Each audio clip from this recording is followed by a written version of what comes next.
Hi കൂട്ടുകാരെ, അസ്സലാമു അലൈക്കും. അപ്പോൾ ഇന്ന് ഞാൻ പുറത്ത് പോകാമെന്ന് വിചാരിച്ചത്. ഞാൻ കണ്ണാടി മുന്നിന് ഷോ കാണിച്ചുകൊണ്ട് വന്നപ്പോൾ മോനും വന്ന് അവൻ്റെ കുറച്ച് ഫോട്ടോസൊക്കെ എടുത്തു കഴിഞ്ഞാൽ ഞങ്ങൾ നേരെ ഹോട്ടലിലോട്ട് പോയി. പുറത്തുനിന്ന് ഫുഡ് കഴിക്കാമെന്നാണ് ഇന്ന് വിചാരിച്ചത്. അങ്ങനെ നേരെ ഹോട്ടലിൽ ചെന്ന് ഫുഡിനൊക്കെ ഓർഡറൊക്കെ കൊടുത്തു.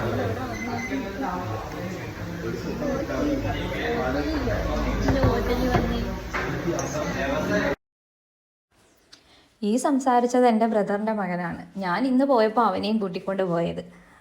ഞാൻ ഓർഡർ ചെയ്ത ഫുഡൊക്കെ വന്നു. മക്കൾക്ക് നൂഡിൽസ് മതിയായിരുന്നു. അവർ നൂഡിൽസൊക്കെ വാങ്ങിച്ചു കഴിഞ്ഞു. ഇക്കാടെ ഫേവറേറ്റ് എവിടെ പോയാലും ബിരിയാണിയാണ്. ഇക്ക ബിരിയാണി ഓർഡർ ചെയ്ത് ഞങ്ങൾ ഫുഡൊക്കെ കഴിച്ച് വെളിയിലിറങ്ങിയപ്പോൾ മോൻ അവിടെ നിന്ന് ഒരു ഫ്രൂട്ടി വേണം. അങ്ങനെ അവനക്കൊരു ഫ്രൂട്ടിയും വാങ്ങിച്ചു കൊടുത്ത് നേരെ ഞങ്ങൾ വീട്ടിലോട്ട്. അപ്പോൾ ഇന്നത്തെ വീഡിയോ ഇത്രയേ ഉള്ളൂ. അടുത്ത വീഡിയോ ആയിട്ട് ഞാൻ ഇനിയും വരുന്നതായിരിക്കും. നിങ്ങൾക്ക് വീഡിയോ ഇഷ്ടപ്പെട്ടെങ്കിൽ ഒന്ന് സബ്സ്ക്രൈബ് ചെയ്യണം, ലൈക്ക് ചെയ്യണം, കമൻറ്റ് ചെയ്യണം. അപ്പോൾ ഓക്കെ, ബൈ, ടാറ്റാ.